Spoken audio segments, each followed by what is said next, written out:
Hi, and welcome back to the channel. It's true, my name is Norf. And how do you keep your audience fully engaged when you're presenting? Do you pay them? Contactless? Do you bribe them with candy, heroes, or jelly babies? Which would you like? Or do you hold them to ransom? Nobody move. Stay in your seats. Stay in your seats. I'm sure the answer to all of those questions is no. But in this video, I'm going to share with you my 5 top tips on how you can keep your audience engaged when you're presenting. So, as is customary, strap yourselves in and let's get started.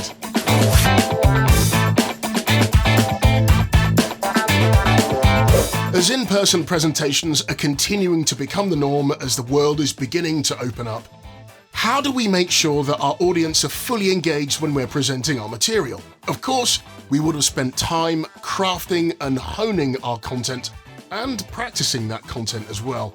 But when we come to delivering that content, how do we make sure that our audience is fully engaged? So in this video, I'm going to share my 5 top tips on how you can keep your audience engaged when you're presenting. So my first tip this week is to ask really great questions.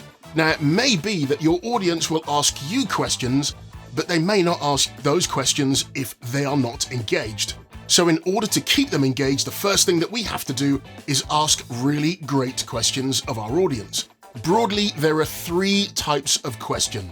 You have open questions, closed questions, and the third one is wide open questions. Now, of course, if you want to get a response to those questions cannot be rhetorical. When I was at school, I was taught that there are 6 types of open question. 5 of them tend to be quite common. I was also taught that those 5 common open questions look like 4 butts on a rugby post. What, where, why, when, and how. Those are the common 5. The 6th one is who. Closed questions, of course, will be a binary response, a yes-no answer. Wide open questions are very similar to open questions, but these questions will be more internal to the person you're asking the question of. So these will be things like, how do you feel about? As an example, how do you feel about the sky being blue? How do you feel about plastics in our ocean? How do you feel about mint choc chip ice cream? I ask that because that's one of my favorite ice creams. As part of my opening gambit when I'm delivering any presentations or training sessions, I've created a bit of a disclaimer, and that disclaimer goes, in all of my sessions, I expect them to be interactive. That means I'm going to need some interaction from you. Is that all right? Typically I hear crickets. The first time I ask that question, it's always crickets or perhaps tumbleweed. Then I have to ask that question again because people in the audience then think, that wasn't a rhetorical question, and I'm going to need to be engaged. That could be something that you could add into your opening gambit in your repertoire. So the first of my audience engagement tips this week is to ask great questions. The second of my engagement tips this week is to ask your audience to do something, and you'll ask them a binary question. Raise your hand if you use iOS as an operating system for your smartphone.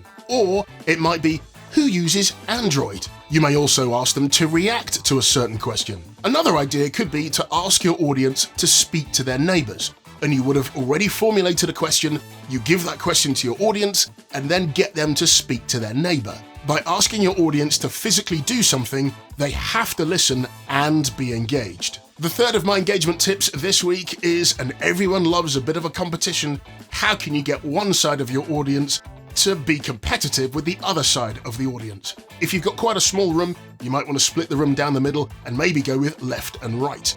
If you've got a very large auditorium filled full of people, you may want to go left, middle, and right. But everyone likes to win.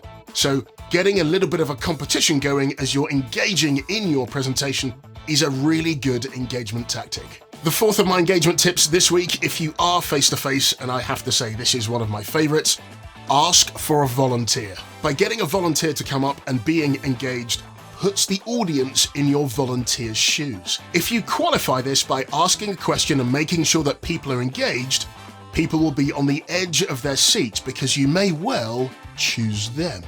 Having a volunteer coming up is great for you because you start to engage and you start to develop a little bit of banter with that audience member. You're then physically able to bring to life the point that you're looking to make and the point that you're looking to reinforce. So where appropriate, do bring up a volunteer, and that is one of my favorites, I have to say. It's so much fun. Of course, make sure with that it's not anything weird or crazy or bizarre, but being able to have someone come up, a volunteer, to really emphasize the point that you're trying to make really does work wonders. Fifth and finally this week, where you're looking to really bring a story to life, a great audience engagement tactic is to bring on a prop. Props are great to really show and bring to life the point that you're looking to make. Even better if you're able to pass that prop around in the room if that's appropriate. That way your delegates really do engage all three of their learning styles. And that's it for this week, my 5 top tips on how you can fully engage your audience during your face-to-face presentation delivery. The first one, of course, was to ask really great questions and expect a response back from your audience. Don't make them long, complicated questions. Maybe make them binary questions, open questions, closed questions, or wide open questions. But of course, you can be the judge of that. The second of my points this week was to ask your audience to do something. It may well be as simple as raising their hand or perhaps communicating with their neighbor. The third of my points this week was to generate a little bit of competition. That really does bring to life audience engagement. The fourth of my points this week was to ask for a volunteer. That's always good. Can be sometimes embarrassing, but of course make sure it's not weird or anything like that. And fifth and finally was to use appropriate props. Do let me know in the comments below when your next face-to-face delivery is and whether you'll be bringing any one of these 5 elements with you when you present. And that's it for this week. Thank you so much for choosing to spend your time here. As you know, I'm a big fan of the number 3, so if you would please do 3 things for me. If you like the content, please do give me a thumbs up. Be sure to subscribe to the channel if you're not yet subscribed, and also hit the bell notification so you don't miss out on when I upload brand new content to the channel. Again, thank you for choosing to spend your time here. I hope your next face-to-face presentation is a belter, and I'll see you next time.